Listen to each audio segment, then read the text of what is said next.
चलो, last class में हम लोग देख रहे थे एप्लीकेशन। तो हमारे पास कोलरास लॉ का एप्लीकेशन देख रहे थे। कोलरास लॉ क्या था?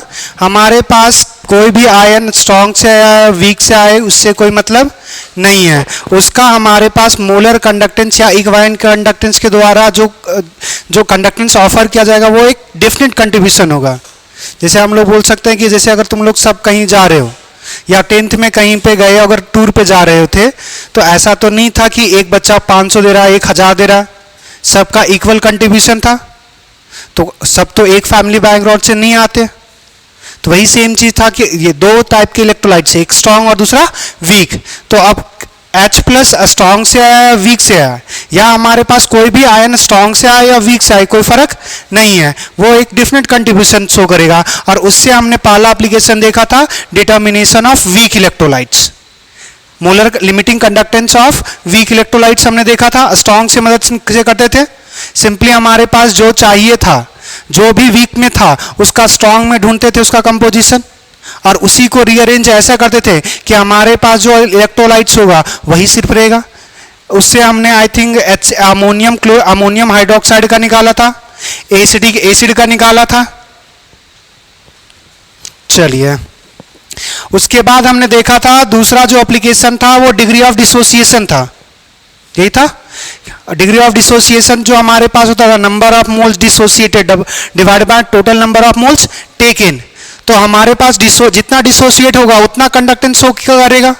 तो पार्टिकुलर कंसंट्रेशन पे जितना डिसोसिएट है उसी चीज को बोल देते हैं molar conductance at given concentration. और टेकन वाले को कंसीडर कर रहे हैं कि जितना ले लिया, अगर सब टूट ही गया तो जितना टूटा और जितना हमने लिया था वो अगर दोनों बराबर है तो हमारे पास कंडक्टेंस ऑफर करेगा जो लिमिटिंग होगा या मैक्सिमम होगा वही उसके बराबर हो जाएगा। और तीसरा था हमारे पास सॉल्बिलिटी वाला ना। सॉल्बिलिटी वाला तो हमने बोला था कि स्पैंगली सॉल्युबल सॉल्ट कंप्लीटली हमारे पास डिसॉल्व नहीं होते, उसका छोटा सा पार्ट होता है। तो जो छोटा पार्ट डिसॉल्व होगा वही तो उसकी सॉल्बिलिटी था। तो मोलैरिटी को बस रिप्लेस कर देते सॉल्बिलिटी से, और जो मोलर कंडक्टेंस होता है उसको इनफाइनाइट डाइल्यूशन पे ले जाते हैं। क्लियर? आई थिंक यहां तक आपने पढ़ लिया था। अब आगे हमें शायद कुछ मैंने क्वेश्चन करवाए थे इसके कोई क्वेश्चन नहीं हुआ था ना?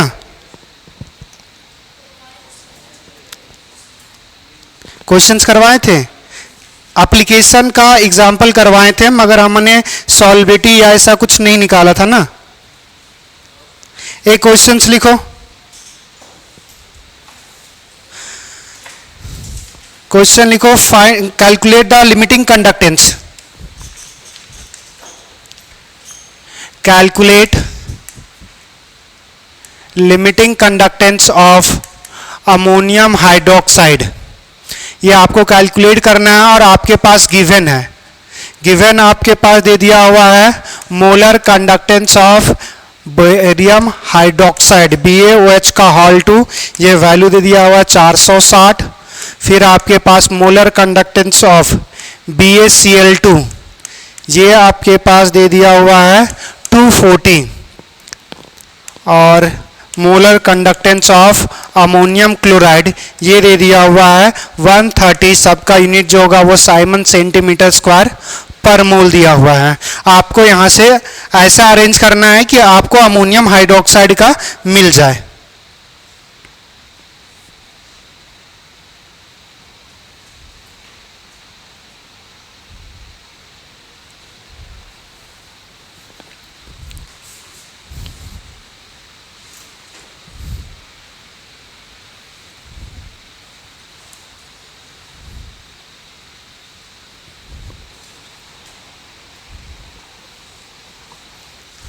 बन सकता है।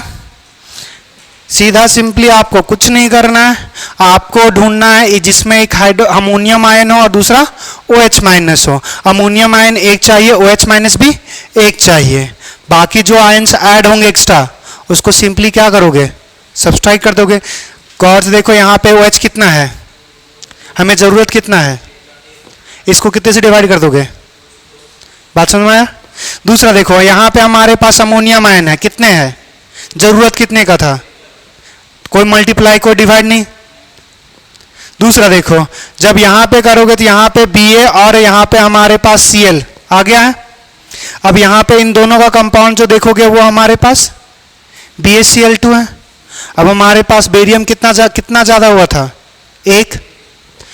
क्लोरीन हमारे पास कितना ज्यादा हुआ था, तो हमारे पास इसको किससे डिवाइड करोगे, हो जाएगा, क्योंकि यहां से इसको 2 से डिवाइड करे वो तो हाफ हमारे पास बेरियम हो गया ना, तो इसको 2 से डिवाइड करो तो हाफ ही तो ब्रोमीन हमारे पास बेरियम होगा। क्लियर? सॉल्व करें और आंसर बताएं। चलो बना ही देते हैं, जो लोग बना रहे हो अपने से बनाते रहो। कोर्स देखो, हमारे पास ये जैसे अगर हमारे पास अमोनियम हाइड्रोक्साइड है, ये टूटेगा किसमें, NH4 प्लस और हमारे पास OH।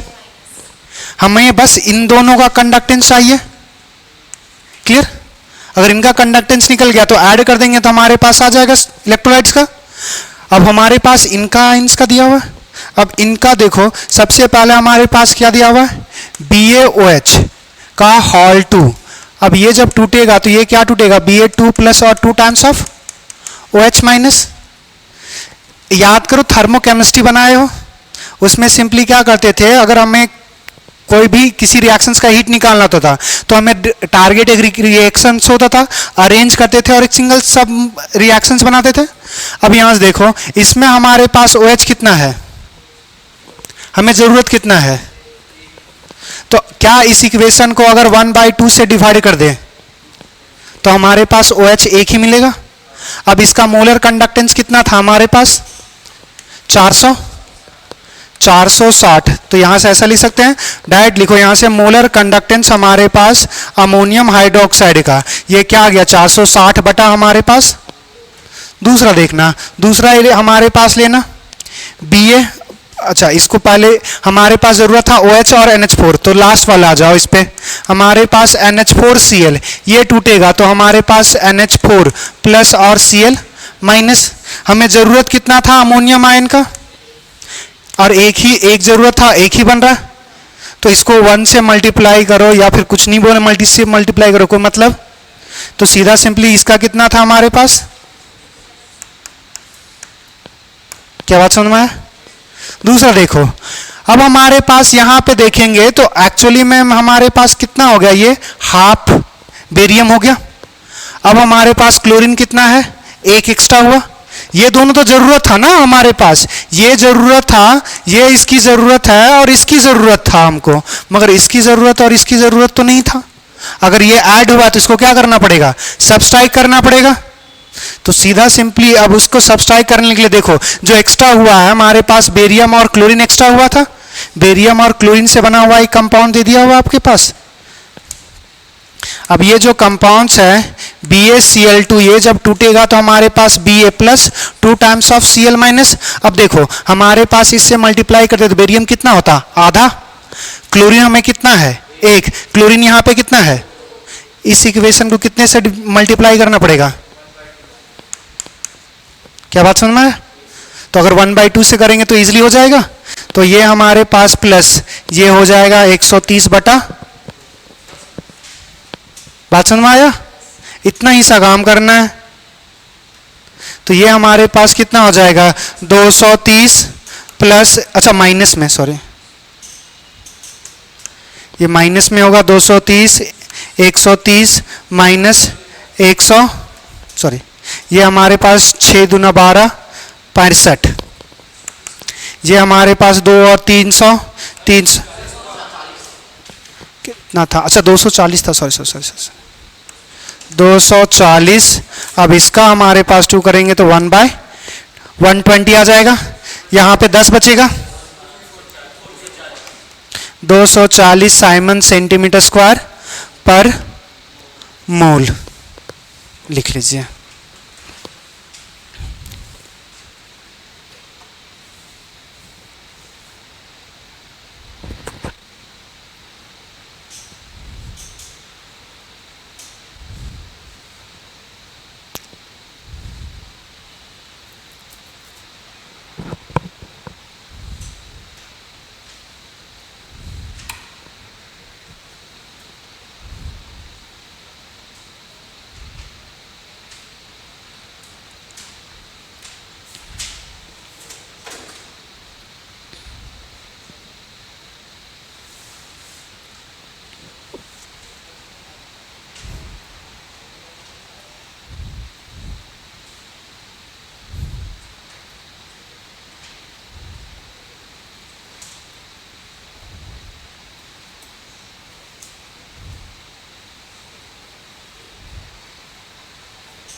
लिखती तो बहुत बढ़िया है,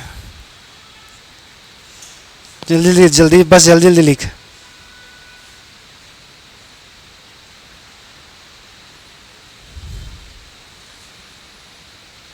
अच्छा दूसरा बात, टेस्ट के लिए सिर्फ 2 ही लोग आए थे, बाकी लोग काहे नहीं आए थे? कम से कम देखते ना क्वेश्चंस। अब अचानक जो टेस्ट होगा उसमें कुछ तो थोड़ा सा मदद होता, जो आपको ऐसे दूसरा जब टेस्ट होगा आपका ऐसा माइनर होगा, कुछ तो क्वेश्चन देखते। ऐसा तो था नहीं कि आपके पेरेंट्स के पास वो नंबर जाता, कुछ तो आप एनालाइज करते कि कम पढ़ रहे थे, ज्यादा पढ़ रहे थे, क्या छूट रहा था। कोई मतलब ही नहीं। बढ़े आगे, हो गया सबको लिखा हुआ? चल देखो नेक्स्ट क्वेश्चन देखना। If molar if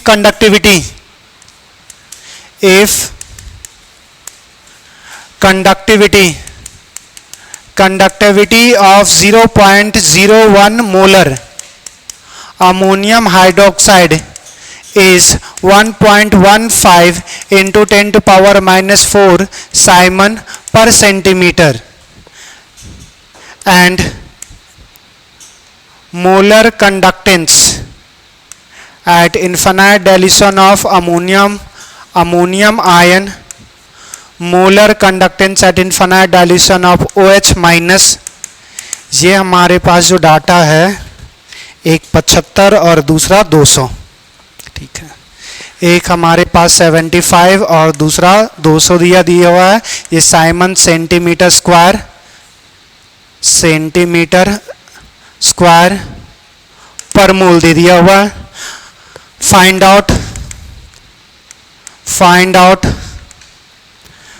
out conductivity, sorry molar conductance. Find out molar conductance at given concentration of ammonium hydroxide. दूसरा हमारे पास डिग्री ऑफ आयोनाइजेशन, और तीसरा आपको निकालना है इक्विलिब्रियम कांस्टेंट।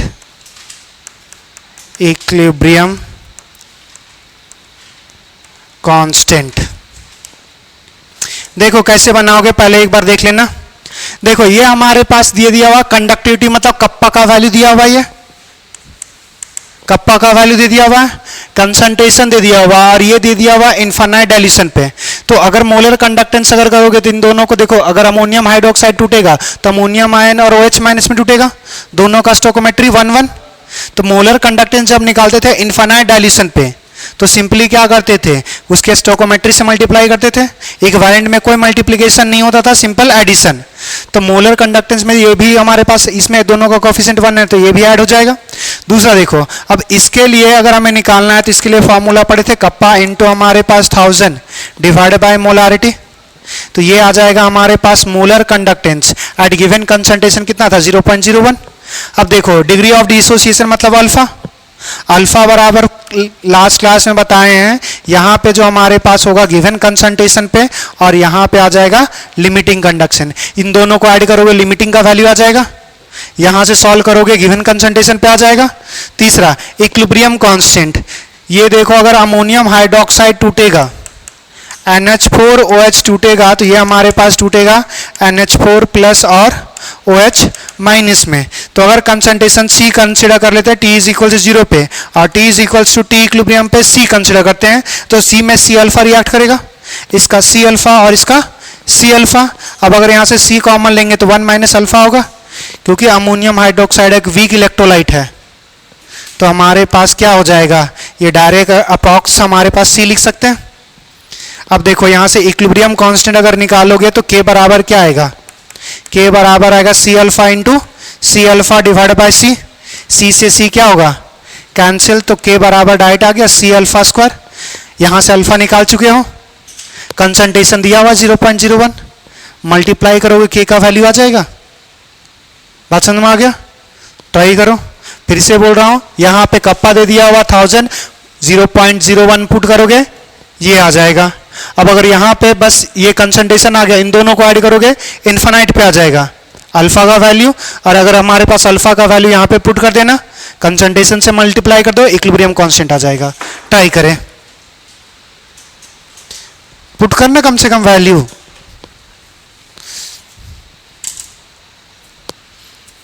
कल मित्रजनों से बात किए होगे या सीनियर से बात किए होगे, उनका चेहरा देखे होगे। हाँ, तो अपने लिए अब जब आपका बारी आए तो टफ है, हार्ड है, उस समय एक्सक्यूज नहीं चलेगा, क्योंकि पेपर तो हो चुका। बस अपने साइड से जितनी मेहनत करना है वो कीजिए। मैं बार बार बोल रहा हूं, क्वेश्चंस लगाइए, क्वेश्चंस नहीं लगाइएगा कोई माँ बाप नहीं है नीट निकालने के लिए।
आप लोग को इलेक्ट्रोकेमिस्ट्री का कोई एक एएलपी मिला है ना? नहीं नहीं नहीं, उसका तो एएलपी ही नहीं है।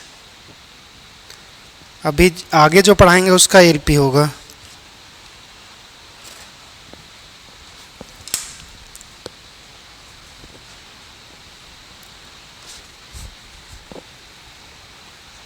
फोर्टीन नहीं है, 4 है ना? अच्छा वो ठीक है,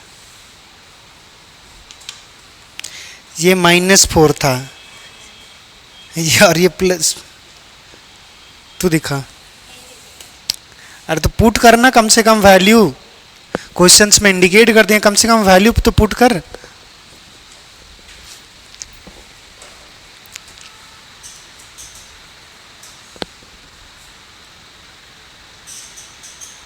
कैसे सॉल्व कर देता है हमको समझ नहीं आता है। ये जो मल्टीप्लाई करेगा तुम्हारे पास क्या था, कप्पा वाला वैल्यू पुट कर रहा है, कप्पा ले लिया, ये 1000 आ गया, मोलारिटी के लिए तुमने 0.0, अच्छा ठीक ठीक ठीक, अब ठीक है, मुझे गलत ही पुट कर दिया, बहुत अच्छा। ये 4% आएगा, हाँ ठीक है।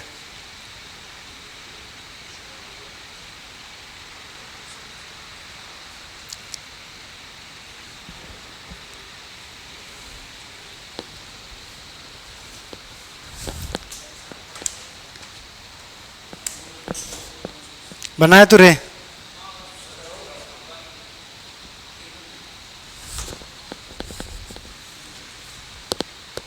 तू दिखा, तू कुछ किया? चलो देखो, इसमें हमारे पास कप्पा का वैल्यू दे दिया हुआ 1.15 इंटू 10⁻⁴ डिवाइड बाय मोलारिटी दिया हुआ 0.01, और ये 1000 से मल्टीप्लाई, 1000 को 10⁻+3 लिख सकते हैं। अब देखो यहाँ से ये क्या है, 10⁻⁻2, -2 ऊपर चला जाएगा तो +2, 3 2 5 हो जाएगा, 5 में 1 बचेगा, तो ये कुछ नहीं आएगा, 11 पॉइंट हमारे पास 5 आ जाएगा। ये आ जाएगा आपका, यूनिट लगाओगे तो साइमन सेंटीमीटर² पर मोल। दूसरा, डिग्री ऑफ आयोनाइजेशन, देखो यहाँ पे हमारे पास ये कितना आया, कंसंट्रेशन पे 11.5, अब देखो यहां से अगर इन्फानाइट पे यहां पे अगर निकालना चाहते थे अमोनियम हाइड्रोक्साइड का, दोनों को ऐड करोगे 275 हो जाएगा। यहां से 275 से डिवाइड करोगे, ये लगभग एग्जैक्ट 0.04 टाइम्स में चला जाएगा।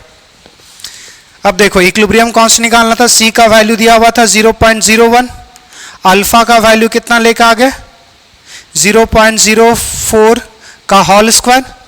अब देखो ये 10 टू पावर -2, यहां पे भी 10 टू पावर -2, मगर यहां पे स्क्वायर है तो 10 टू पावर -2 का स्क्वायर 4 -4 और 2 6 हो जाएगा। तो ये 4 इंटू 10 टू पावर -6 आ जाएगा।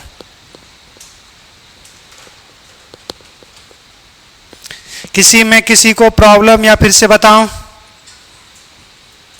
बस वैल्यू पुट करना था, आंसर आ जाता। हो गया, लिख लीजिए। कोई मॉड्यूल लेकर आए हो? कोई नहीं लेकर आए हो?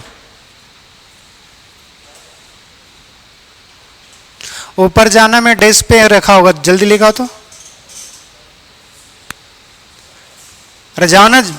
अच्छा पैर में लगा हुआ है।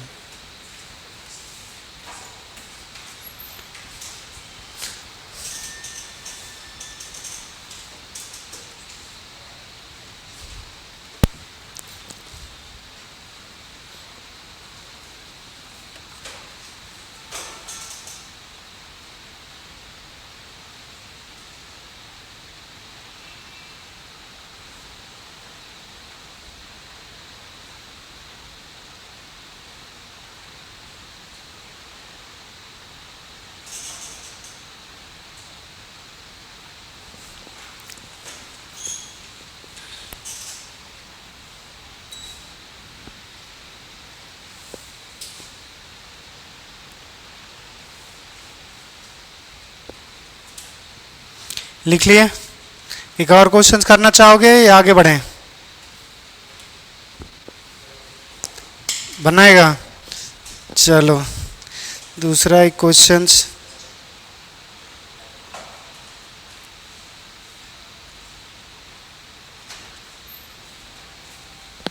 रख वहीं रखना।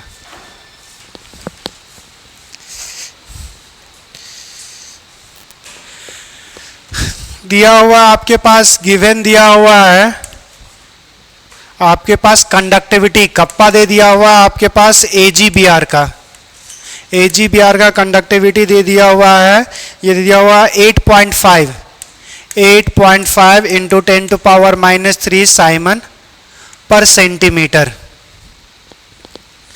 दूसरा और क्या क्या दिया हुआ है, molar conductance at infinite dilution of Ag plus और molar conductance of Br minus आ जाएगा, Br माइनस। ये डाटा दे दिया हुआ है 60 to 78, इसका यूनिट होगा साइमन सेंटीमीटर स्क्वायर पर मोल। ठीक है, आपके पास निकालना है molar conductance of AgBr, find out. दूसरा सॉल्युबिलिटी S का वैल्यू, और तीसरा आपको निकालना है सॉल्युबिलिटी प्रोडक्ट।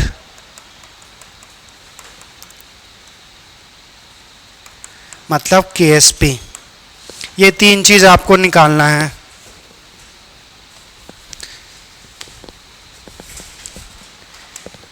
ये AgBr वाला में आप सीधा कर सकते हो, ये भी जो टूटेगा वो सिंगल में टूटेगा, सिंपली ऐड कर दोगे, आ जाएगा।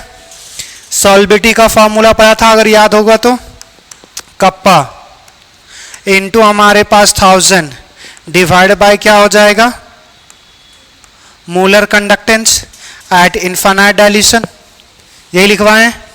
दूसरा सॉल्युबिलिटी प्रोडक्ट बराबर, यहां पे देखो ये KSP बराबर, ये जो देखो हमारे पास AgBr जो होगा, AgBr होगा वो हमारे पास टूटेगा Ag प्लस हमारे पास Br माइनस में। तो अगर इसकी सॉल्युबिलिटी S कंसिडर करते हैं तो ये S और ये S, तो सॉल्बिटी प्रोडक्ट क्या हो जाएगा, S और S, इसमें कोई स्टोकोमेट्री नहीं है, तो ये S इंटू एस आ जाएगा, मतलब हमारे पास S स्क्वायर।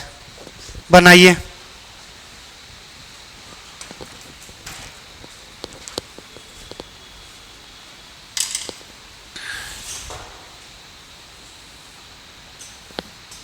पिछला वाला नहीं लिखी थी पूरा?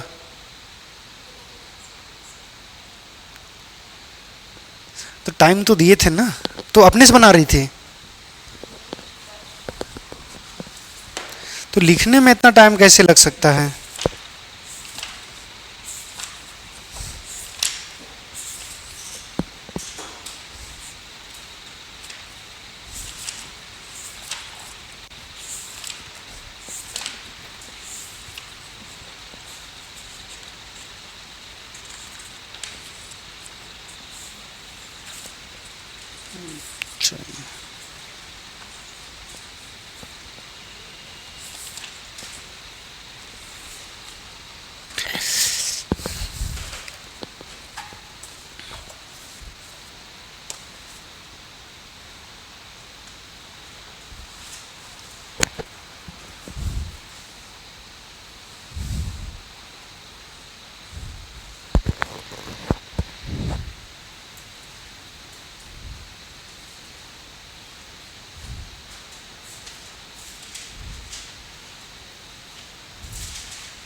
किसी ने कुछ सॉल्व किया?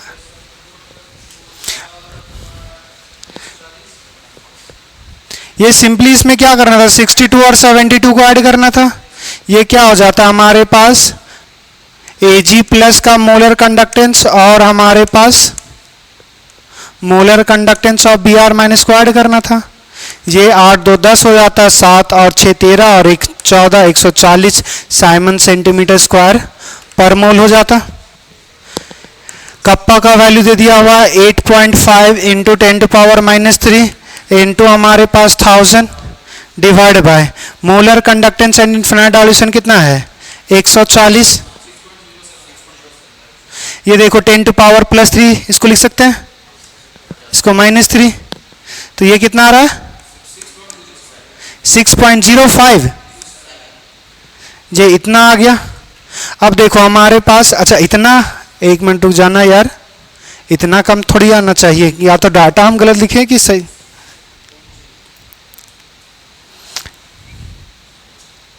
कौन सा था हमारे पास क्वेश्चन, +3, कुछ तो हम गलत डाटा लिख दिए हुए हैं, कोई मतलब नहीं है, डाटा में कुछ अलग आना चाहिए था। जो भी अब आ रहा होगा उसी के बेसिस बनाएंगे, इतना ज़्यादा नहीं आना चाहिए था, डाटा गलत है हमने जो लिखा हुआ है। 6.0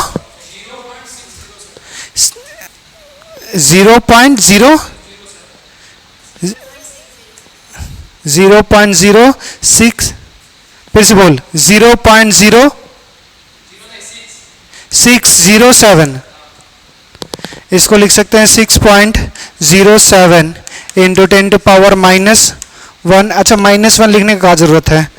अब यहाँ पे अगर हमारे पास निकालेंगे तो ये क्या आ जाएगा 0.6। अच्छा इसको लिख ही दो, अप्रॉक्स लिख देना, 6 इंटू 10⁻⁻1 लिख सकते हैं। अब यहाँ से देखो, यहाँ पुट करो 6 इंटू 10⁻⁻1 का हमारे पास क्या होगा स्क्वायर, 6 का स्क्वायर कितना आ जाएगा 36 10⁻²। और अगर इसको लिखना चाहोगे तो बेहतर होगा 3.6 इंटू 10⁻⁻1 लिख सकते हो। लिख लीजिए।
हो गया, बढ़े। चलो अब नेक्स्ट हम लोग पढ़ेंगे सेल। हमें तीन टाइप का सेल पढ़ना है। तीन टाइप का क्या सेल पढ़ना है, मतलब मोस्टली देखोगे दो टाइप का सेल पढ़ना है।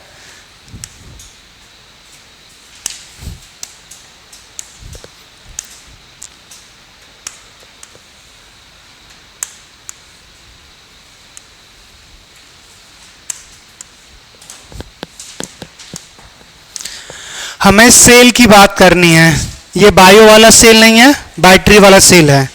तो सेल हमारे पास दो टाइप का होता है। एक हमारे पास होगा गैल्वेनिक सेल, और दूसरा हमारे पास होगा इलेक्ट्रोलाइटिक सेल। गैल्वेनिक सेल जो आप डे टू डे लाइफ में यूज करते हो, जिसमें हमारे पास क्या होता है कि केमिकल एनर्जी ये चेंज होगा हमारे पास इलेक्ट्रिकल में। और ये कैसे होता, अपने आप होता है, तो ये हमारे पास स्पॉन्टेनियस होगा। और ये हमारे पास किस में चेंज करता है, ये इलेक्ट्रिकल टू केमिकल, इलेक्ट्रिकल से हमारे पास केमिकल, और ये हमारे पास नॉन स्पॉन्टेनियस होगा। एक छोटा सा और टर्म्स लिख सकते हो, जब हमारे पास डिस्चार्ज होता है, डिस्चार्ज होगा, बैटरी जब डिस्चार्ज होता है तो डिस्चार्ज कब होगा, जब केमिकल एनर्जी इलेक्ट्रिकल एनर्जी में चेंज होगा। और हमारे पास ये केस कब होता है, चार्जिंग के केस में। जब बैटरी आप चार्ज करते हो तो उस केस में क्या होता है, केमिकल एनर्जी इलेक्ट्रिकल एनर्जी में चेंज होगा। तो हम लोग सबसे पहला जो देखेंगे गैल्वेनिक सेल के बारे में देखेंगे। गैल्वेनिक सेल होता क्या है, उसमें टर्मिनोलॉजी इन्वॉल्व देखेंगे, पोटेंशियल देखेंगे, और उसके बारे में डिटेल डिस्कशन करेंगे कि किसी बैटरी का अगर किसी पार्टिकुलर कंपोजिशन या मेटल और मेटल आयन से बनाएंगे तो उसका पोटेंशियल कितना होगा। ये सारी बातें हम लोग देखेंगे।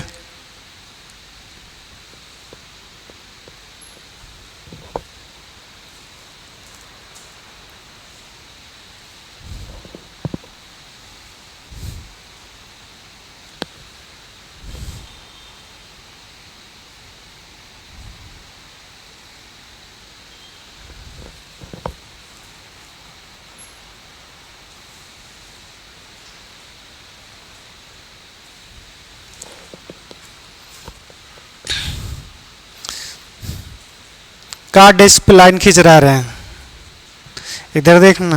हो गया, चलो लास्ट में तू बता तो डिग्री ऑफ डिसोसिएशन का फॉर्मूला क्या था।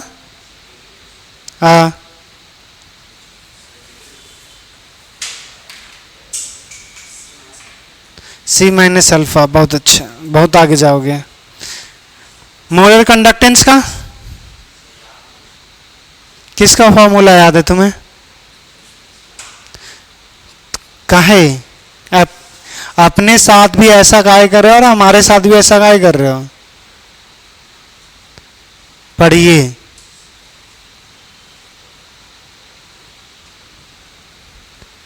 बढ़े आगे, चलिए अब हम लोग बात करेंगे गैल्वेनिक सेल के बारे में।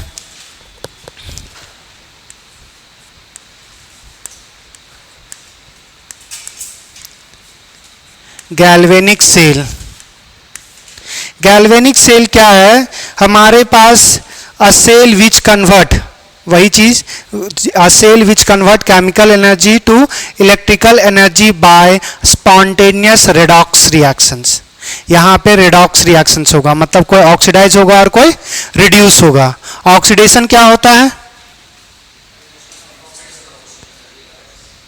ये थोड़ा अगर रेडॉक्स ना पढ़े होते तब बेहतर लगता, मगर रेडॉक्स पढ़ चुके हो ना।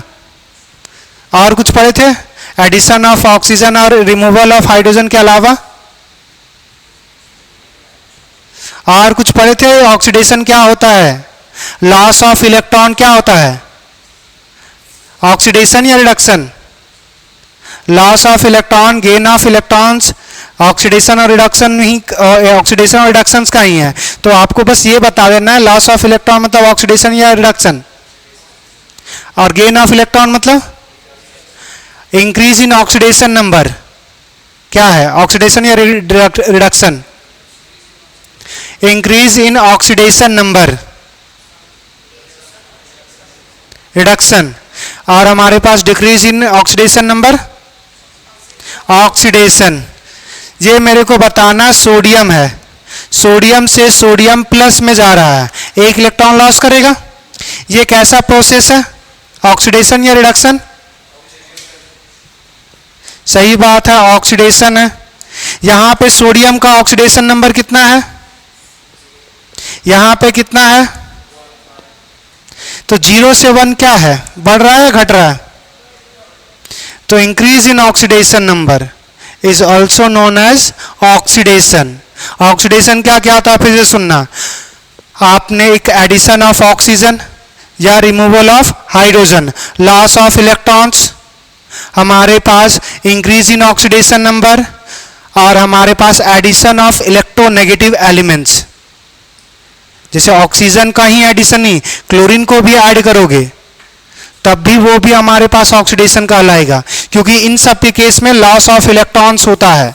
तो हमारे पास एक जो बैटरी बनता है, वो बैटरी में हमारे पास क्या होता है कि कोई ना कोई स्पीसीज इलेक्ट्रॉन लॉस करेगा, कोई ना कोई स्पीसीज इलेक्ट्रॉन्स गेन करेगा। तो अगर लॉस करेगा और गेन करेगा तो इलेक्ट्रॉन्स मूव करेगा, और इलेक्ट्रॉन्स मूव करेगा तो इलेक्ट्रॉन्स का मूवमेंट से ही क्या है? इलेक्ट्रॉन मूव करेगा, चार्ज मूव करेगा, और चार्ज मूव कर रहा है तो वही तो करंट है।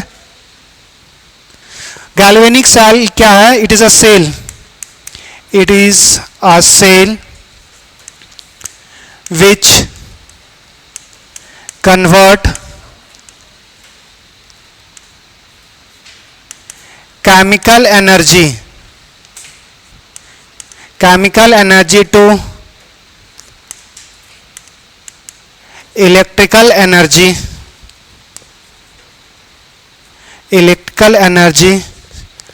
by a spontaneous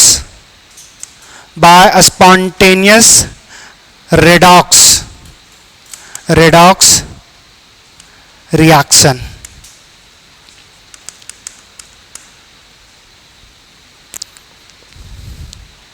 अब इसका या दूसरा नाम बोल लो, या इसका एक एग्जाम्पल है हमारे पास डैनियल सेल।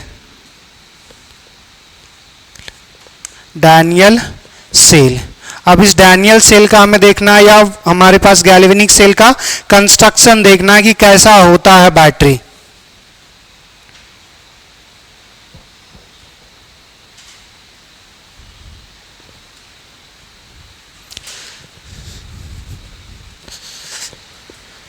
इसको ई है, ये ए नहीं, डैनियल सेल। बैटरी में अगर देखोगे तो बैटरी में एक पॉजिटिव एंड होता है और एक नेगेटिव एंड। तो हमारे पास कोई भी बैटरी हो उसमें दो कंपोनेंट होगा, एक हमारे पास नेगेटिव और दूसरा पॉजिटिव। अब उसी को सेपरेट किया जाता है, जिसको हमारे पास देखेंगे। अच्छा, इसमें तो बना ही सकते हैं, पेन ड्राइव नहीं लाए, वरना स्लाइड था हमारे पास, और स्लाइड से अच्छा उसमें स्लाइड में हम बना चुके थे सब कुछ।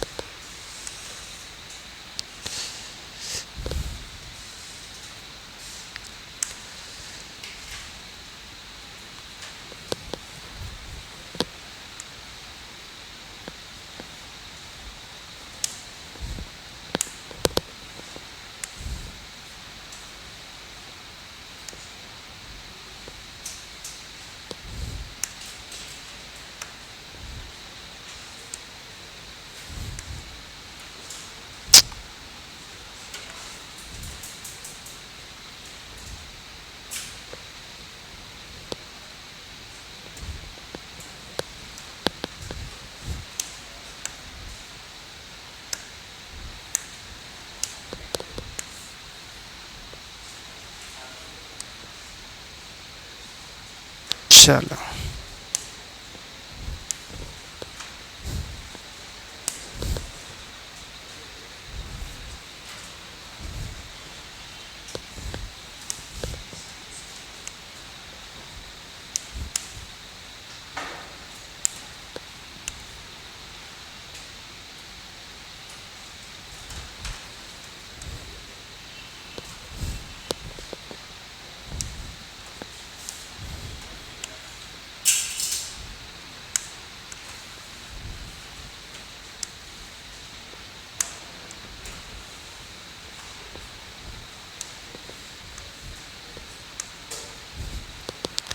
यहाँ से समझना। अच्छा इसको थोड़ा सा मोटा, कोई बात नहीं। ये हमारे पास क्या होता है, एक मेटल होता है, मेटल होगा। मेटल जितने अब एक हमारे पास इंड जो होगा नेगेटिव और दूसरा जो होता है वो पॉजिटिव।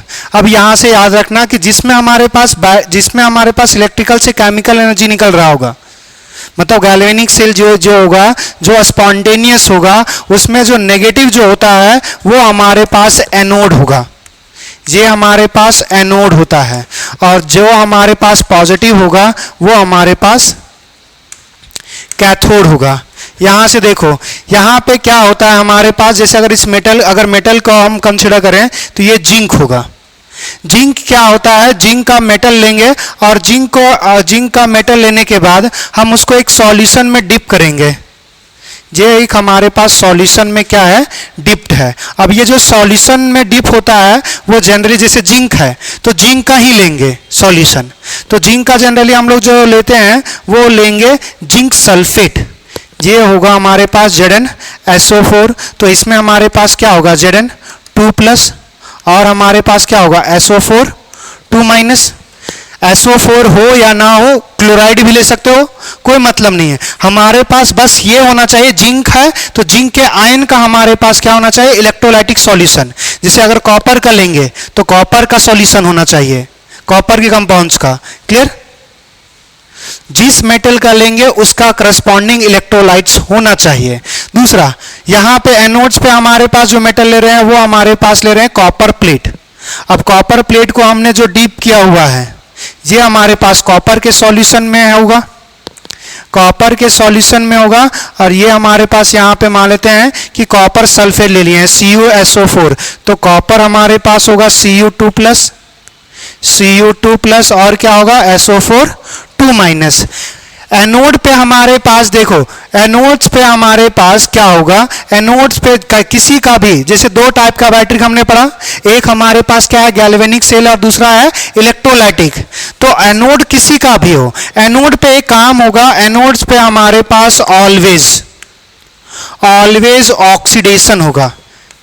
वो गैल्वेनिक सेल है या इलेक्ट्रोलाइटिक सेल कोई मतलब नहीं है, बस ये अंतर हो जाएगा थोड़ा सा कि नेगेटिव है तो इलेक्ट्रोलाइटिक सेल में पॉजिटिव बन जाएगा, मगर हमारे पास गैल्वेनिक सेल में वो नेगेटिव रहेगा। एनोड गैल्वेनिक सेल में नेगेटिव, इलेक्ट्रोलाइटिक सेल में पॉजिटिव बन जाएगा।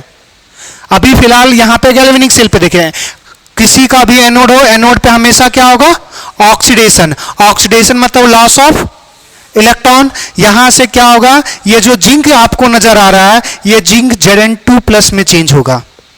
अगर जिंक Zn2+ में चेंज होगा तो अगर ये मान के चलो कि हमारे पास जिंक का मेटल है, इसको हम डिप किए हैं, तो ये इसका जो अमाउंट होगा या जो इसका थिकनेस होगा वो घटेगा या बढ़ेगा, ये बात समझ में आ रहा है?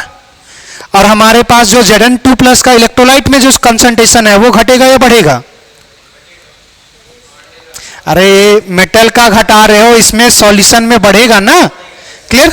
अब यहां से दूसरा देखना, यहां पे कैथोड किसी का भी हो, बस वही चीज की इलेक्ट्रोलाइटिक सेल लेंगे तो नेगेटिव हो जाएगा और हमारे पास गैल्वेनिक सेल लेंगे तो पॉजिटिव। और कैथोड किसी का भी हो, ऑलवेज अगर वहां पे ऑक्सीडेशन हो तो यहां पे क्या होगा, यहां पे ऑलवेज क्या होगा, रिडक्शन मतलब loss of gain of electron. तो यहां से देखो, अगर ये कॉपर 2+, अगर ये 2 इलेक्ट्रॉन्स लिया तो क्या ये कॉपर में चेंज हो जाएगा? तो इस पे क्या होगा, अगर ये हमारे पास कॉपर है तो इसमें इलेक्ट्रोलाइट्स जो होगा, जो कॉपर का उसमें अमाउंट होगा वो धीरे धीरे क्या होगा, इस पे चिपकेगा।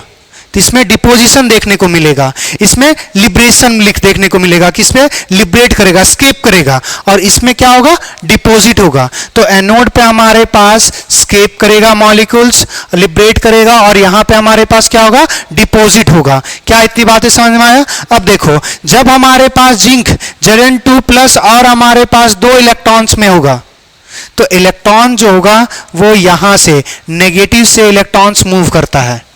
तो इलेक्ट्रॉन जो वायर से होगा, क्योंकि लॉस ऑफ इलेक्ट्रॉन हुआ, तो ये इलेक्ट्रॉन्स हमारे पास एनोड से लेकर कैथोड तक, ये इलेक्ट्रॉन्स हमारे पास एनोड से कैथोड जाएगा। अब दूसरा देखना, ये जो हमने ये येलो कलर का जो बनाया, इसको बोलते हैं हमारे पास सॉल्ट ब्रिज। सॉल्ट ब्रिज का काम क्या होता है वो थोड़ा सा देखना, फिर सब कुछ लिखवाएंगे, बस अभी फिलहाल ऑब्जर्व करना। बैटरी में एक वायर से अगर जोड़ोगे, एक ही टर्मिनल जोड़ोगे तो कभी काम करेगा? बैटरी में 2 वायर होने चाहिए। अब 2 वायर को तुम सीरीज वाइज जोड़ रहे हो या पैरेलल जोड़ रहे हो, वो अलग बात है। ये एक ही वायर हुआ, ये सिंपली हमारे पास क्या है, वायर है।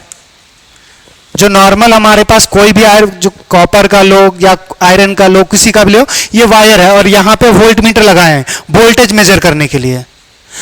तो यहां पे हमारे पास ये सॉल्ट ब्रिज का काम क्या है कि इधर से करंट जाएगा, फिर इधर से पूरा सर्किट जब क्लोज नहीं होगा, पूरा सर्किट अगर क्लोज नहीं होगा तब तक हमारे पास करंट फ्लो। तो ये जो हमारे पास है, अच्छा यहां पे हमने जो सॉल्यूशन भरा हुआ ना, ये इतना दूर तक पूरा जो हमारे पास सॉल्ट होना चाहिए, वो पूरा उसमें सॉल्ट ब्रिज जो होना चाहिए डिप्ट होना चाहिए। तो ये यहां पे उसमें डिप्ट है, यहां से इलेक्ट्रॉन्स यहां पे मूव किया। अब दूसरा क्या होगा, इलेक्ट्रॉन्स पूरा एक साइकिल बनाएगा। ऊपर वाले वायर में देखोगे तो एनोड से कहां जा रहा है, कैथोड में, मगर सॉल्ट ब्रिज में देखोगे इलेक्ट्रॉन्स हमारे पास कैथोड से वापस एनोड। तो इलेक्ट्रॉन्स अगर पूरे, ये सर्किट अगर कंप्लीट तभी होगा जब ये सॉल्ट ब्रिज लगेगा। तो ये सॉल्ट ब्रिज क्या करता है, सर्किट को काम पूरा कंप्लीट करने का काम करता है। अब सॉल्ट ब्रिज जो किस चीज से बना होगा, इसमें भी इलेक्ट्रोलाइट से डाला जाता है। इलेक्ट्रोलाइट जो डाला जाएगा वो इनर्ट इलेक्ट्रोलाइट्स होगा। इनर्ट करने का मतलब जो रिएक्ट ना करे। तो इसमें जो हमारे पास केमिकल होगा, यहां पे जो रिएक्शंस हो रहा है, एनोड कैथोड में जो रिएक्शंस हो रहा है और एनोड में जो हमारे पास रिएक्शंस हो रहा है, उसको कभी भी इंटरफेयर नहीं करना चाहिए। क्लियर इतनी बात है? तो अभी हमारे पास क्या देखने क्या क्या क्या हमारे पास ऑब्जर्व हुआ कि हमारे पास मेटल जो हमारे पास एनोड होगा, मेटल कौन सा, जिंक। जिंक का हमारे पास क्या होगा, धीरे धीरे थिकनेस घटेगा और कंसंट्रेशन जिंक का सॉल्यूशन में एनोड में बढ़ेगा। यहां पे हमारे पास क्या होगा, थिकनेस कॉपर प्लेट का क्या होगा, बढ़ेगा। हम कंसंट्रेशन क्या होगा, घटेगा। हमारे पास इलेक्ट्रॉन कहां से कहां फ्लो होगा, एनोड से कैथोड में, एक्सटर्नल वायर में। सॉल्ट ब्रिज में कहां से होगा, कैथोड से एनोड। अब दूसरा एक बात और समझना, अगर फिजिक्स में मालूम हो तो, कि जिधर से इलेक्ट्रॉन फ्लो कर रहा होगा उसके अपोजिट डायरेक्शन में हम चार्ज का साइन लगाते हैं। ये पता है? चलो बहुत बढ़िया। तो यहां पे हमारे पास जो इलेक्ट्रॉन्स फ्लो हो रहा होगा, ये इलेक्ट्रॉन्स अगर इधर फ्लो हो रहा है तो करंट हमारे पास आई का डायरेक्शन इधर देंगे। तो ये याद रखना, जिधर करंट फ्लो करता है उसके जस्ट अपोजिट साइड हमारे पास करंट फ्लो करेगा। तो हमारे पास डायरेक्शन पता चल गया। इतनी बातें लिखनी है, पहले इतना डायग्राम बना लीजिए।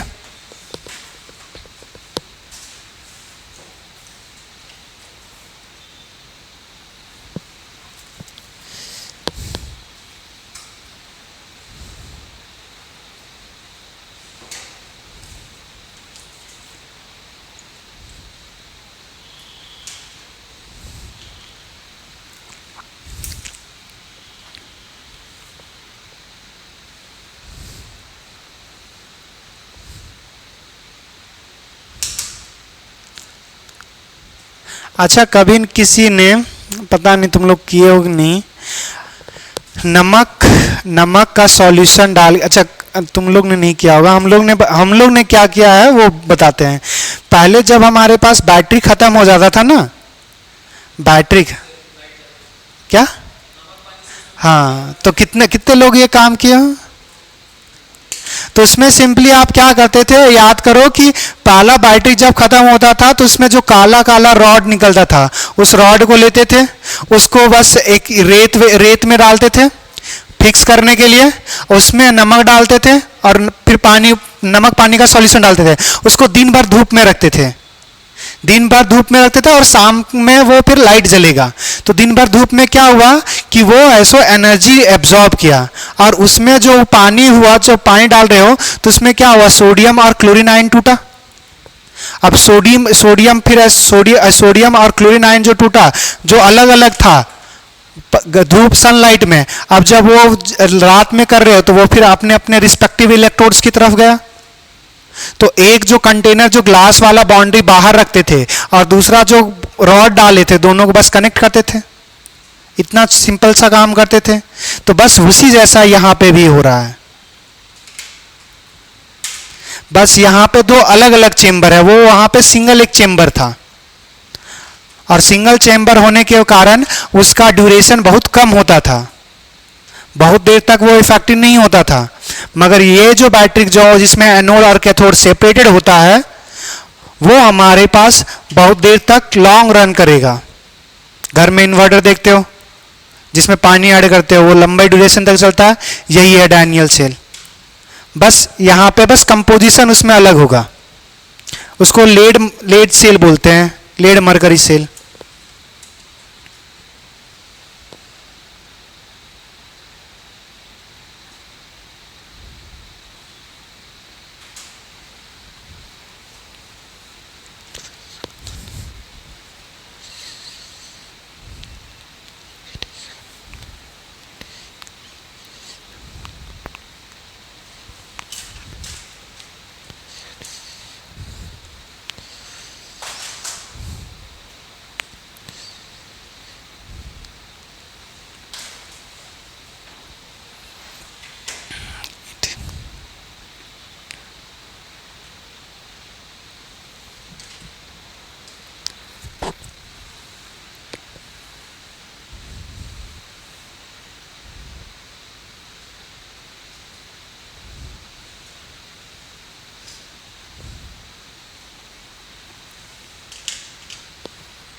वोल्ट मीटर की जगह अगर आप एमीटर लगाना चाहते तब भी कोई प्रॉब्लम नहीं है, सेम ही काम है, बस उसमें सिंपली हमें करंट डिटेक्ट करना है।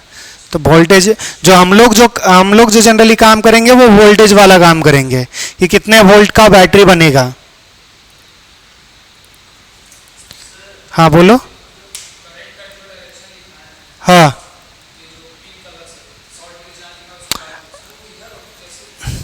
देखो यहां से इलेक्ट्रॉन्स कहां से मूव कर रहा है, अच्छा दोनों में एक ही कर दिए हुए हैं। ये हमारे पास यहाँ पे इलेक्ट्रॉन्स आएगा,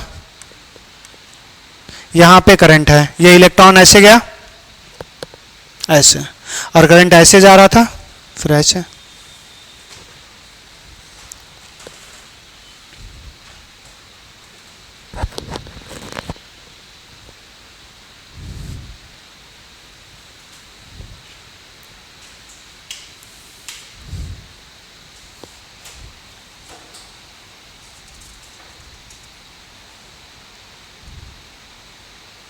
हो गया, जल्दी जल्दी कर, घर में बनाते रहना। अच्छा ये आज मेरे पास पेन ड्राइव नहीं है तो पीडीएफ आज मिलने से रहा, बना ले फिर बना ले। बाकी लोग बना लिए हो, ये बाद में सुंदरीकरण करते रहना, इसको बढ़ते हैं आगे। चलो यहां से अब हम लोग देखेंगे ऑब्जर्वेशन, जो हमने अभी भी बात बोला था, फिर से एक बार रिपीट कर रहे हैं। क्या हो रहा है, हमारे पास जिंक का जो मास होगा वो क्या होगा, डिक्रीज करेगा, कॉपर का मास क्या होगा, बढ़ेगा, इंक्रीज होगा, और दूसरा Zn2+ का कंसंट्रेशन बढ़ेगा, कॉपर 2+ का कंसंट्रेशन घटेगा। अब यहां पे हमारे पास ये जो बोल रहे हैं, जो ग्रीन वायर जो वायर है, इसको हम लोग एक और नाम देते हैं एक्सटर्नल सर्किट, एक्सटर्नल सर्किट, और इसको हम लोग जो बोलेंगे इंटरनल, इंटरनल सर्किट। एक्सटर्नल और इंटरनल करने का मतलब जैसे अगर हमारे पास ये बैटरी का पार्ट है और ये बैटरी का पार्ट नहीं है जिसमें जो पॉजिटिव और नेगेटिव है जो रहता था उसको अगर कुछ अप्लायंसेस अगर चलाना है तभी तो कनेक्ट करते हो, तो ये एक्स्ट्रा वायर है तो इसीलिए एक्सटर्नल सर्किट, और ये बैटरी का वायर है इसीलिए ये इंटरनल सर्किट। क्या बात समझ में आया? तो एक्सटर्नल सर्किट में हमारे पास जो करंट फ्लो होगा वो या इलेक्ट्रॉन्स की पहले बात करते हैं, इलेक्ट्रॉन कैथोड से एनोड से कैथोड, करंट जो होगा वो कैथोड से एनोड जाएगा। और हमारे पास इंटरनल सर्किट में जो करंट होगा वो एनोड से कैथोड और इलेक्ट्रॉन कैथोड से एनोड, एक दूसरे का जस्ट उल्टा। अगर इसमें लेफ्ट टू राइट हो रहा है तो राइट टू लेफ्ट। क्लियर? वही बातें हम लोग लिखने वाले हैं। तो हमारे पास ऑब्जर्वेशन कि क्या क्या हम लोग एक डैनियल सेल में ऑब्जर्वेशन करेंगे। ऑब्जर्वेशन तो सबसे पहला हमारे पास mass of zinc electrode, mass of zinc electrode will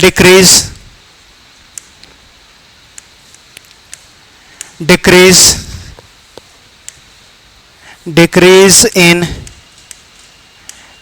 anode. अच्छा एक चीज थोड़ा सा इसमें ऐड कर लेना, इसको एनोड हाफ सेल बोलेंगे, एनोड हाफ सेल, और इसमें हमारे पास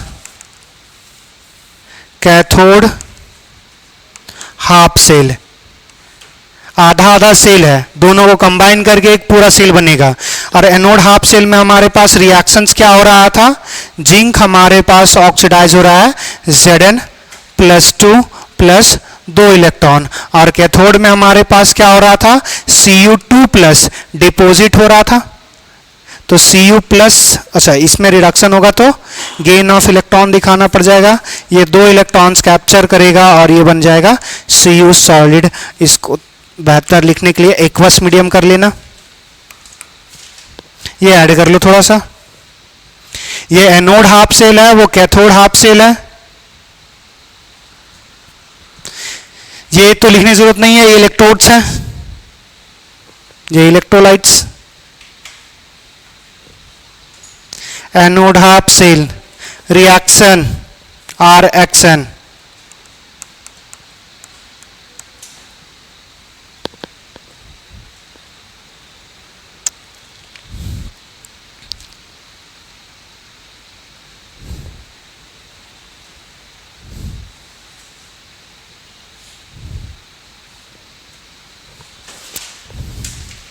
हो गया। Internal circuit,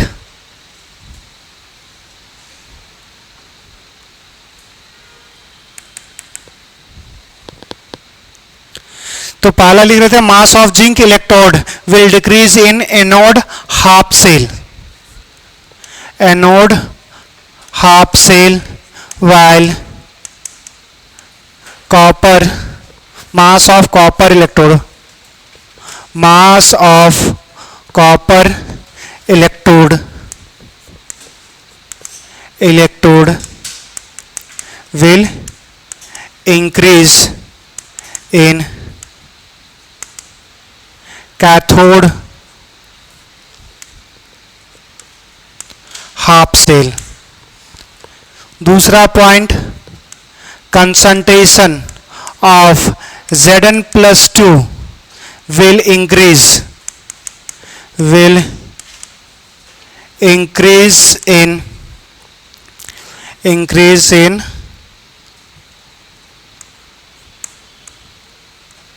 anode half cell, and concentration of Cu2 plus ion in cathode half cell will decrease।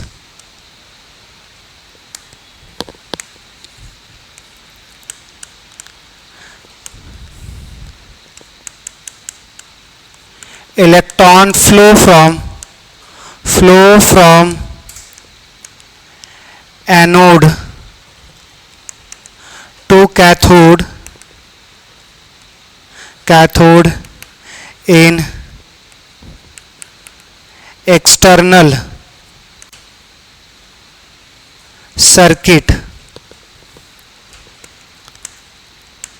while cathode and cathode to anode in internal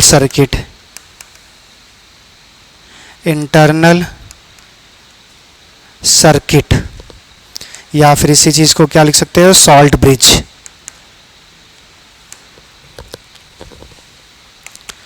चौथा, current flow from cathode to anode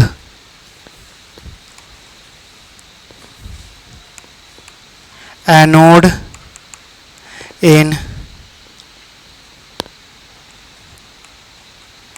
external circuit, मतलब ये है wire, and anode to cathode, anode to cathode in internal circuit, salt bridge। लिख लीजिए इतना points.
कौन सा?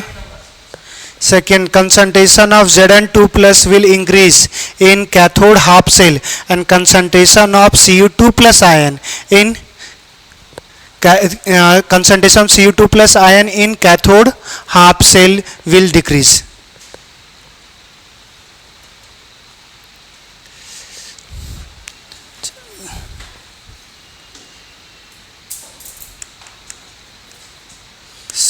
इस सर्किट है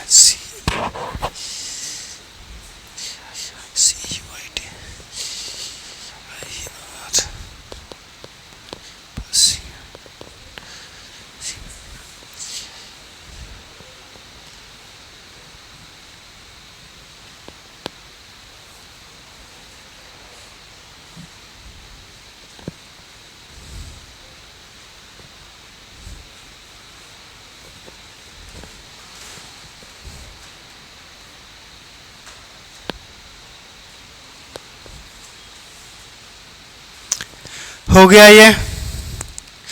किसी को कोई प्रॉब्लम, कोई टॉपिक, कोई भी पॉइंट समझने में? पहला वही लिखा हुआ है कि ऑक्सीडेशन होगा तो जिंक वाला धीरे धीरे घटेगा मास। दूसरा हमारे पास जो कॉपर वाले में डिपॉजिट हुआ तो उसका मास बढ़ेगा। दूसरा पॉइंट्स क्या था कि अगर हमारे पास क्या हो रहा था, जिंक अगर ये जो था यहाँ से इलेक्ट्रोड से टूट करके हमारे पास सॉल्यूशन में तो जा रहा था, बस वो जिंक से Zn2 प्लस बन रहा था, तो Zn2 प्लस का अमाउंट क्या हो रहा था, इंक्रीज हो रहा था। कॉपर वाले में क्या था कि सॉल्यूशन से निकल के इस पे डिपॉजिट हो रहा था, इसलिए इसका मास बढ़ रहा था, तो सॉल्यूशन में जो अमाउंट धीरे धीरे क्या होगा, कॉपर 2 प्लस का घटेगा। तो वही लिखा हुआ है कि concentration of Cu2 plus ion in cathode half cell will decrease. दूसरा, करंट जो हमारे पास था वो देखोगे कैथोड एनोड और हमारे पास कैथोड, जो हम सॉल्ट ब्रिज को अगर कंसिडर कर ले और ये एक्सटर्नल सर्किट, तो हमारे पास जो करंट अगर याद हो तो इलेक्ट्रॉन्स हमारे पास ये कैथोड एनोड से कैथोड जा रहा था, तो electrons from anode to cathode, और ये तो बाहर वाले वायर में था, अंदर वाले में हमारे पास सॉल्ट ब्रिज में क्या होगा, इलेक्ट्रॉन्स कंप्लीट साइकिल अगर बनाना है तो ये एनोड से कैथोड वायर में जाएगा और कैथोड से एनोड सॉल्ट ब्रिज में जाएगा। दूसरा, अगर हम इसी चीज को अगर करंट मानेंगे तो इलेक्ट्रॉन्स और करंट का जो हमारे पास फ्लो होता है वो जस्ट अपोजिट डायरेक्शन देंगे। तो अगर हमारे पास अगर इलेक्ट्रॉन्स कैथोड से एनोड, अगर सॉल्ट ब्रिज में हमारे पास कैथोड से एनोड जा रहा था तो करंट हमारे पास एनोड से कैथोड, और यहाँ पे इलेक्ट्रॉन्स अगर एनोड से कैथोड जा रहा था तो अपर कहाँ से जाएगा, कैथोड से एनोड। अगर ये दूसरा लाइन है कि सॉल्ट ब्रिज, जो हमारे पास सॉल्ट ब्रिज होगा वो इंटरनल सर्किट को कंप्लीट करने के लिए यूज किया जाता है, वायर जो होता है वो एक्सटर्नल सर्किट को कंप्लीट करने के लिए यूज किया जाएगा। एक पॉइंट लिख ही लो, काहे बचेगा ये भी।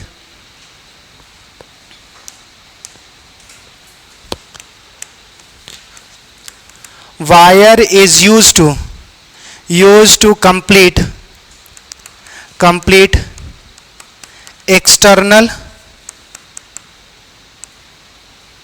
circuit and salt bridge is used to complete internal circuit।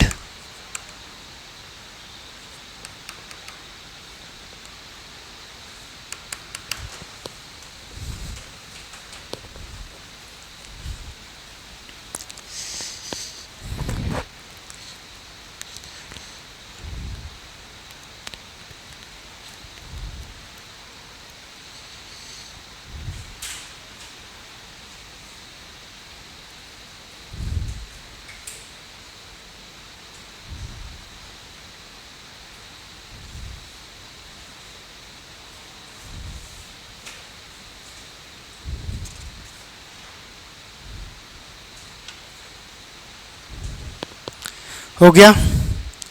Next point अब हम लोग पढ़ेंगे कि जो हमारे पास सॉल्ट ब्रिज, ये हमारे पास क्या होता है, बैटरी में इतने फंक्शंस हो रहे थे, अब हमें देखना है कि सॉल्ट ब्रिज जो हम यूज कर रहे थे, सॉल्ट ब्रिज क्या होता है उसके बारे में देखेंगे। तो सॉल्ट ब्रिज होता क्या है, उसके बाद हमारे पास देखेंगे सॉल्ट ब्रिज का फंक्शन क्या होगा। क्लियर, चलिए।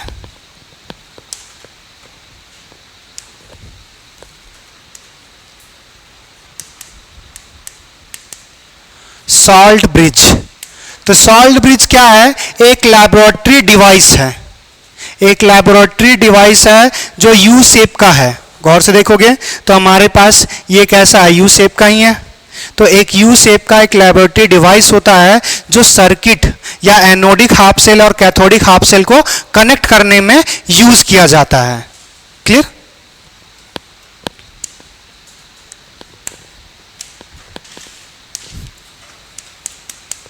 it is a U-shape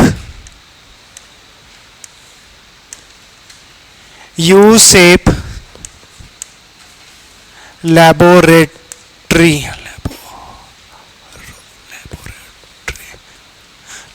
device which is used to connect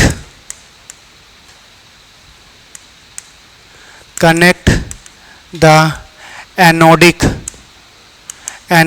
and cathodic half cell।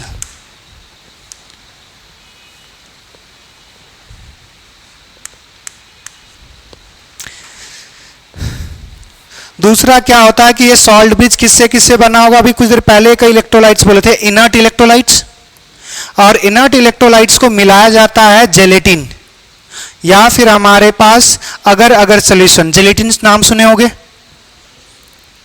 क्या होता है जेलेटिन, कैसी नहीं सुने होंगे, क्या होता है अगर अगर, समझो एक टाइप का टूथपेस्ट, देखो टूथपेस्ट का जो टूथपेस्ट जो पेस्ट है ना, उसी टाइप का जो सॉल्यूशन होगा उसी टाइप को बोल सकते हैं अगर अगर, जिसमें हमारे पास माइग्रेट करेगा inert electrolytes. Inert electrolytes migrate करता है, जैसे देखो यहां पे अगर हम बात करेंगे बैटरी में, तो हमारे पास यहां पे क्या हो रहा है, ऑक्सीडेशन, तो ऑक्सीडेशन हो रहा है तो हमारे पास क्या होगा, ये जो सेल हो जाएगा वो नेगेटिव होगा, और ये हमारे पास क्या होगा, पॉजिटिव। तो यहां पे इसको इलेक्ट्रिकल न्यूट्रलिटी बना रहे, उसके लिए क्या होता है कि ये हमारे पास यहां पे जो आयंस बना रहेगा उसमें हमारे पास यहां पे नेगेटिव था तो इसको पॉजिटिव मिलेगा, यहां पे जो आयंस होंगे वो पॉजिटिव की तरफ मूव करेंगे, और जो यहां दूसरा जो होगा यहां पे, जैसे अगर यहां पे एक पॉजिटिव होगा दूसरा नेगेटिव होगा, तो नेगेटिव को अप्रोच करेगा पॉजिटिव, और जो हमारे पास यहाँ पे पॉजिटिव इन था उसको नेगेटिव, ताकि यहाँ पे न्यूट्रलिटी मेंटेन रहे, मगर इस तरह मेंटेन रखेगा कि इसमें रिएक्शंस नहीं करने देगा। जैसे अगर हम बात करें, हमारे पास एक एटम कंसीडर करते हैं, तो एटम के न्यूक्लियस पे क्या होगा, कौन सा चार्ज होता है, पॉजिटिव, और बाहर नेगेटिव, मगर वो दोनों एक दूसरे से इंटरेक्ट नहीं करेंगे, मगर ओवरऑल एटम को कैसा रख रहा है, न्यूट्रल रख रहा है। सेम चीज यहां पे काम किया जाता है, तो जो पॉजिटिव होगा, पॉजिटिव यहां पे होगा, नेगेटिव इस पर होगा, और ओवरऑल न्यूट्रलिटी मेंटेन करके रखेगा। अब इसमें क्या होता है, इनर्ट इलेक्ट्रोलाइट्स भरा जाए, इनर्ट इलेक्ट्रोलाइट के साथ जेलेटिन, या फिर हमारे पास अगर अगर सॉल्यूशन होगा जिसमें हमारे पास इनर्ट इलेक्ट्रोलाइट फिक्स होता है और वो माइग्रेट करेगा। तो हमारे पास सॉल्ट ब्रिज क्या है, सॉल्ट ब्रिज सबसे सिंपल वर्ड में बोला जाएगा तो एक सिंपल सा डिवाइस है जो एनोडिक हाफ सेल और कैथोडिक हाफ सेल को कनेक्ट करता है। क्लियर?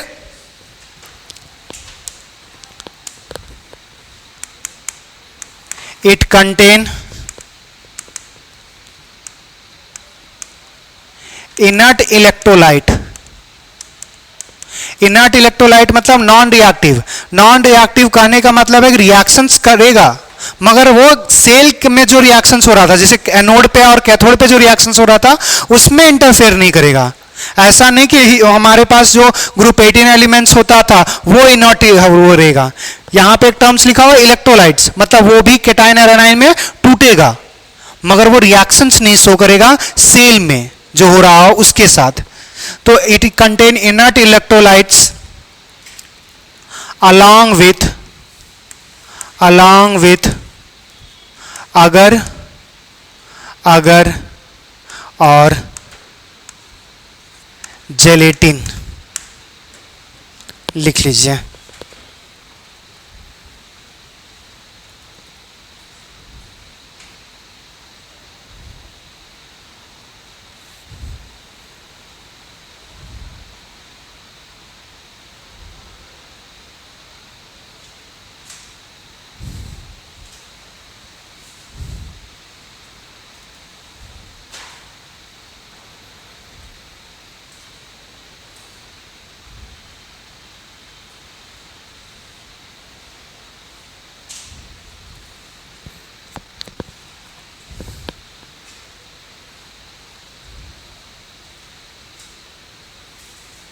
हो गया,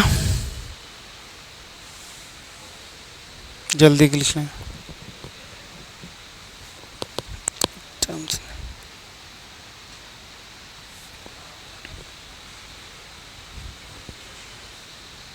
जल्दी कर जल्दी कर।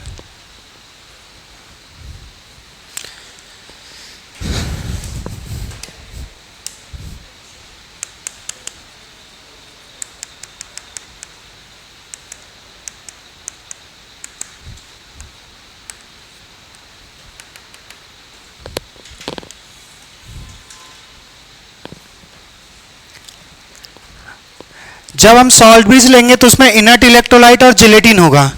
इन दोनों को क्या करेंगे हम लोग, हीट करते हैं। हीट करेंगे, हीट करने के बाद क्या होता है कि मिक्सिंग जो दोनों का होता है ना वो इजी हो जाता है। हीट करेंगे और उसके बाद हम लोग सिंपली फिल अप करेंगे। हीट करने के बाद इसमें हम लोग सिंपली क्या कर रहे हैं, इसको फिल कर रहे हैं, फिलिंग अप करेंगे। तो यहां पे लास्ट में फिर क्या करते हैं, यहां पे एक दोनों साइड कॉटन लगा देंगे।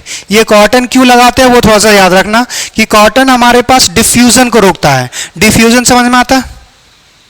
कुछ नहीं, जब ना यहां से लीकिंग रोकने का, यहां पे हाई कंसंट्रेशन रहेगा, यहां पे दूसरा में कंसंट्रेशन नहीं, कंसंट्रेशन वहां पे भी है मगर कॉपर और जिंक का होगा एनोड और कैथोड में, मगर यहां पे अलग इलेक्ट्रोलाइट्स होंगे। अब अलग अलग इलेक्ट्रोलाइट्स होंगे तो वो यहां से मिक्स ना हो जाए, जो कंटेनर में सॉल्यूशन रखा हुआ है उसको उसमें मिक्स ना हो जाए, इसलिए इसको ऐसो यहां पे कॉटन लगा जाता है ताकि लीकिंग से प्रिवेंट किया जाए। अगर डिफ्यूजन ना मालूम हो तो लीकिंग से प्रिवेंट किया जाता है। तो ये सिंपली हमारे पास क्या होगा, कॉटन होगा।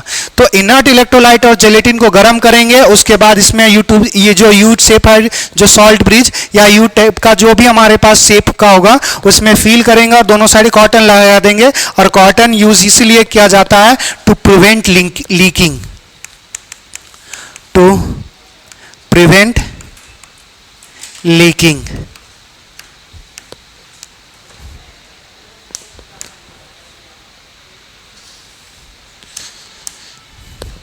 दूसरा, इन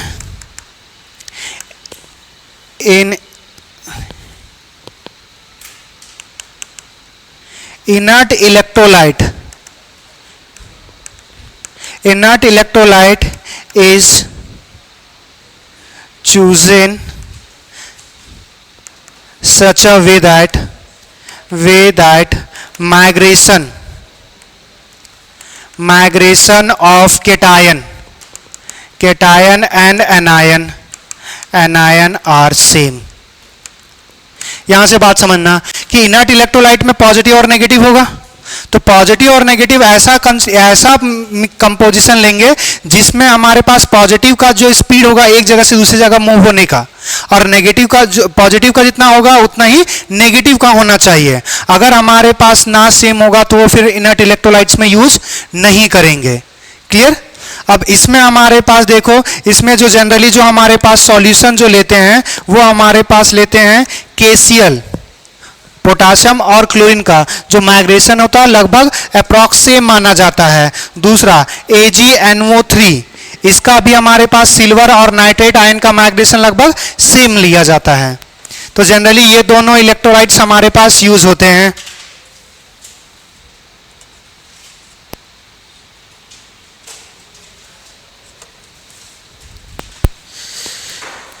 और लिख लो KCl, अच्छा AgNO3 ने इसको पोटाशियम नाइट्रेट कर लेना, और एक और आएगा हमारे पास ammonium nitrate.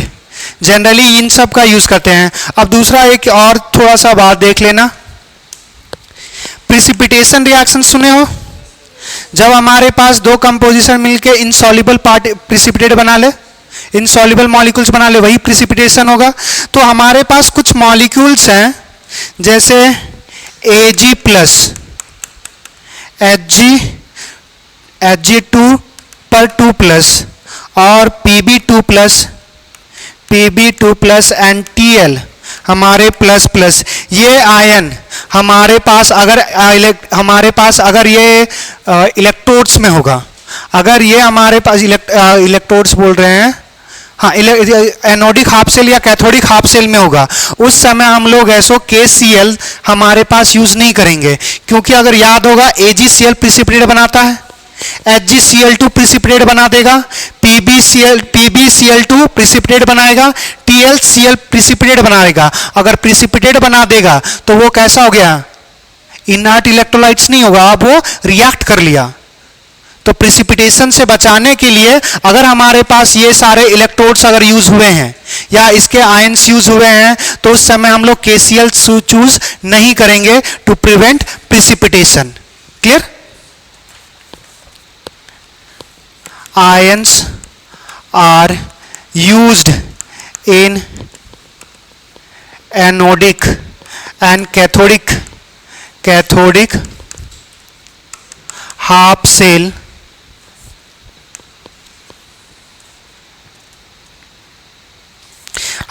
then KCl is not used,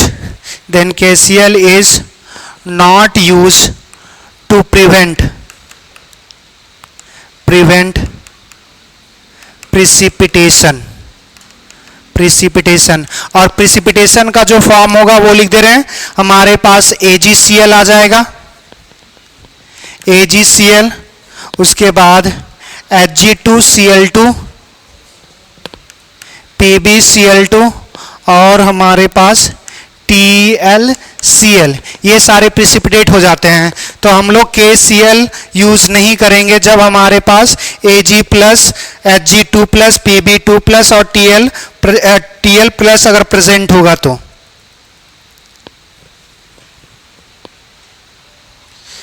अरे 6-2 हो रहा है,